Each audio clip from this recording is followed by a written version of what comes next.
Hello, everybody, and thank you for tuning in to the Liberty Report.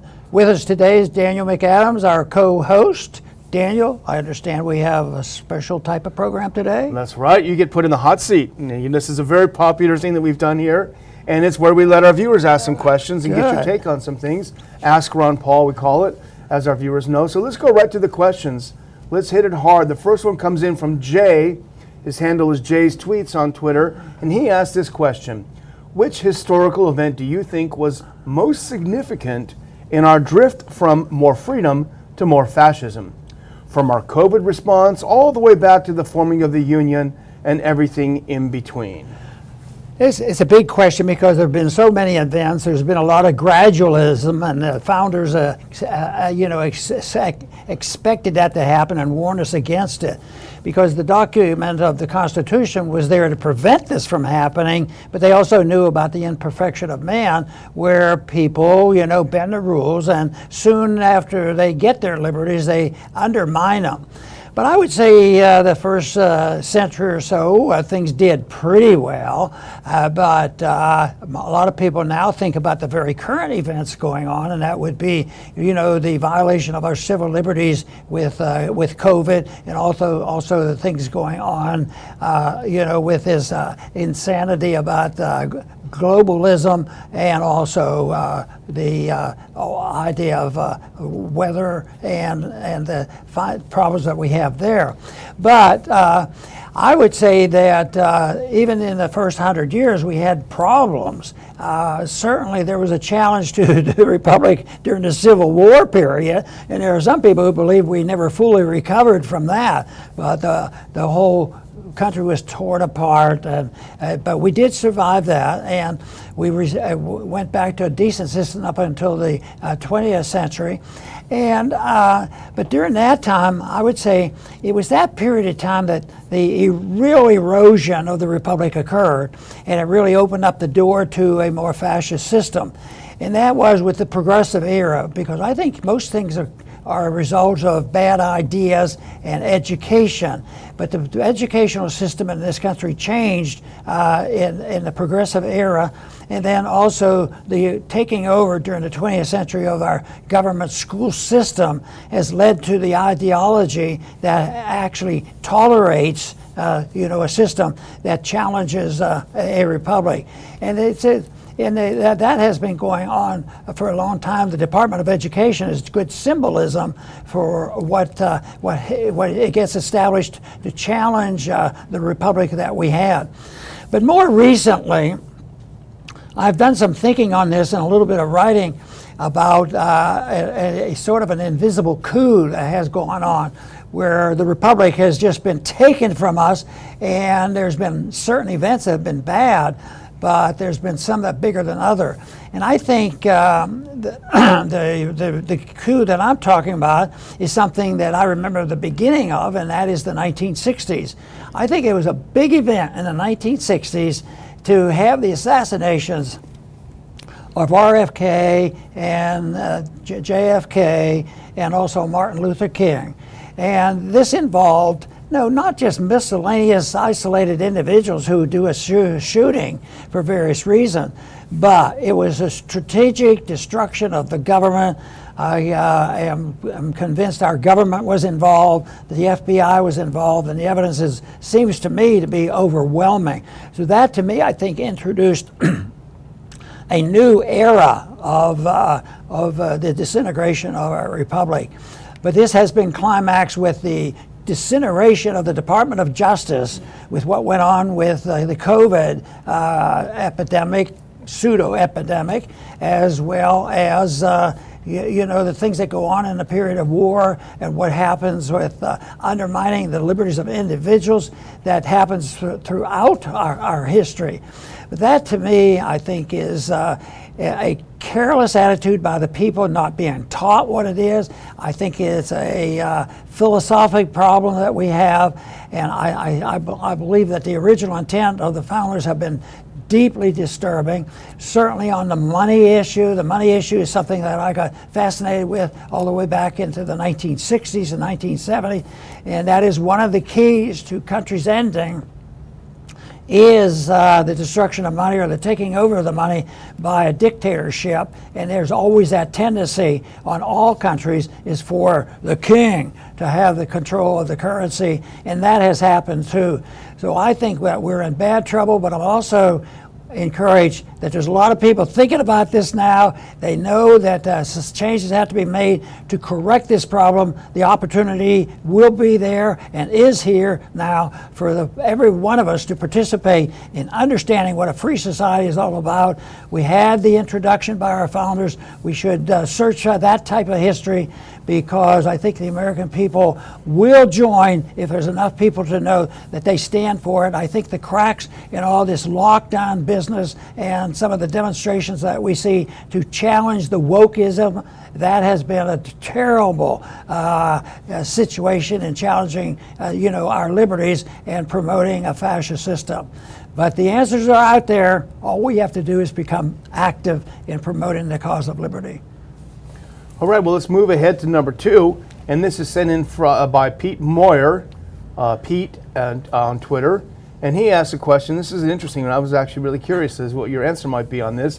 He said, what is a political position or worldview that you have changed your opinion on in your lifetime? Well, gradually I've changed my opinion on foreign policy, but I really didn't change it. I was naturally favorable to non-intervention, even as somebody that was very young during World War II. It made no sense to me, because during World War II, we had relatives, several, in the military, and also the family, our families were German families, and we still had relatives. I was taught to pray as a child for our relatives because they were being bombed by Americans. It made no sense whatsoever to me to see that happening. And so therefore I thought this war stuff doesn't make any sense whatsoever about what's going on. But so I was very early on, as long as I can remember, thinking that war was really ridiculous in the most part, and most part could be changed. But I didn't have a change of attitude, but it does evolve a bit. But where I really had a significant change in the government's role as an enforcer of violent crimes, and I've seen the government since I first got into politics, dealing with the death penalty, and I was naturally, in a way, I thought it was natural, be favorable for the death penalty. These are bad people. They kill people. They deserve the death penalty. And then as time went on, I found out that governments are so imperfect. You find out that people have been in prison for 50 years, DNA samples come out, and they were really innocent, and all these things. And I thought, well, that's overboard, to have the death penalty by the government because they're liable to make some mistakes. So I changed my position to virtually opposed to the death penalty, especially when the federal government is involved.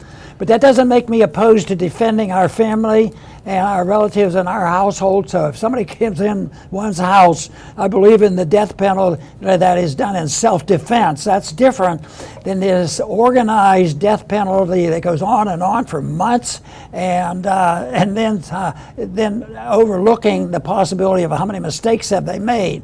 I mean, just think of now in this day and age where we have a corrupt Department of Justice and FBI agents doing things they shouldn't be doing, is more reason to think that we should be very, very cautious. And for that reason, I did have a significant change, but I did not give up the idea that you have a right to self-defense.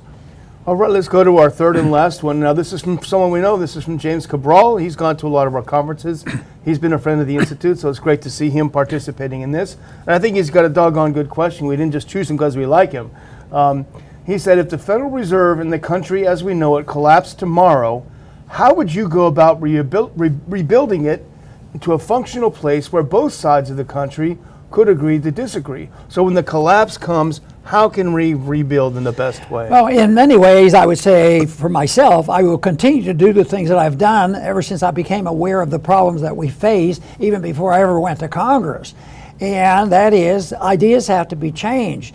I mean, as long as we see these problems coming up at the Federal Reserve, created by the Federal Reserve and deficit financing, tinkering on the edges and saying, well, we've got to reduce the budget by 5% here, and we have to have better monitoring of the Fed. I don't believe in any of that, because that's not going to work.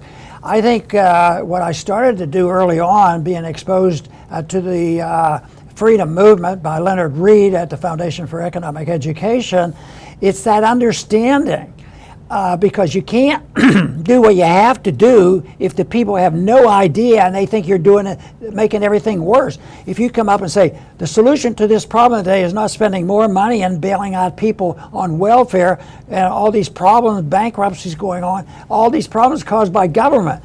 They have to understand what you're doing, and then what you want to do is, there's quite a few things you can do, and that is start reducing the size and scope of government. And that's where you run into the political problems, because you face the resistance. Under today conditions, it'd be very difficult for you to take one day and say, all right, no more Fed, no more this, no more this, and just go on. I mean, there would be a pretty violent reaction to that. But you could say, look, the first thing we're going to do is get rid of the income tax and reduce this. Another thing is where we ought to cut is get rid of all the corporate welfareism. I went to Congress thinking welfareism was those people who wouldn't work and got their food stamps for free. Well, I changed my attitude about that, because the real welfare benefits were the banks and big governments and the pharmaceutical industries, the military industrial complex. I would say cut it off. And you could save a lot of money. Cut off the foreign policy of marching around the world and maintaining this empire. If you want to help the people at home, quit wasting so much money overseas. That could be essentially immediate. And the biggest thing is restore confidence in the government. If people believe you're going to do it and you do it, all of a sudden the common says, well, things are bad and it's going to be tough, but if we do this, he convinced me, things will get better. Just getting the confidence factor. But where is the confidence factor today? Okay, you're having a break-in in your house or your store. This call the FBI and this call the police and all this stuff. People they don't do that, because right now, sometimes if somebody breaks in a store and you try to resist, if you resist, you might have a greater punishment than the people who robbed the store. Even if you capture or hurt the person doing the robbing, the whole thing is turned on that. So people need to know the confidence that the government has returned to sanity, and that would go a long way. But there would be a lot of things you do, but there should be a merit system, an incentive system, like what we had when people were settling this country. They didn't have all this nonsense going on. They didn't say, you know what, this is a big nation. We need a lot of bureaucrats to help tell us what to do. And how are we going to do all these things? No, you want to get rid of the bureaucrats. As a matter of fact, what you want to do is make sure people understand the issue of the Constitution about privacy, property rights, and also the Second Amendment, you being responsible for your safety. So, but I would say education about how economics works, and also having a government that you can trust. Every once in a while you see a candidate get up and start talking and telling the truth, and it's all not pie in the sky stuff. It's the truth. The pie in the sky can come. If you do this, things can get better. People need to know and understand and believe that the philosophy you're following is worth standing up for. But they'll say, oh no, my prices are too high, and we don't need to deal with the Fed. We need the Fed to print more money and pass it out so we can buy bread. That's where the insanity is. So education is the big issue, and trustworthiness in government is a big issue too, and trust and having a moral group of people who will support those in government that will do these things. That seems to be tough love. But I'll tell you what, if we don't, we're going to have real bad chaos. But where I'm optimistic is there's a lot more education going on, talking about sound economic policies.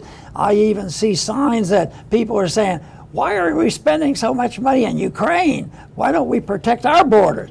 That's healthy. And why do we see these big demonstrations? Are they violent? No, they say, we don't like our companies supporting the woke movement, so therefore we're not going to use their product anymore. I think that's great. So that kind of stuff is moving in the right direction. But can you imagine if you had a few people in leadership in Washington talking about this, helping to convince people that they can't trust in the government. One reason we couldn't go back on the gold standard today, like we did in 1875, what they did in 1875, they got rid of the greenbacks and they balanced the budget and they didn't have any wars overseas. And the people believed the government. And it was a non-event. They went back on the gold standard after three years. But now, what would you say, some of the things I'm suggesting, if you said that and you didn't understand that the people have to know why you're saying this and what it's going to do, it's not going to work because people won't believe the government. The people kept saying, well, Ron, I bet you save some gold. What if the government said tomorrow they're going to back the dollar up at $2,500 an ounce, which is above what the market says it is now. $2,500 an ounce. Would you turn in your gold to get $2,500? No, and I don't think anybody else would either, because $2,500 is going to be a lot more because we're still printing money faster and faster. So there's a lot we can do, but it's in education and the restoration of trust in people and a moral trust by the people. Thank you very much for this little program today, Daniel. Yeah, I bet you had fun. Yeah, there we go. And I thank our viewers for tuning in today. Please come back to the Liberty Report soon.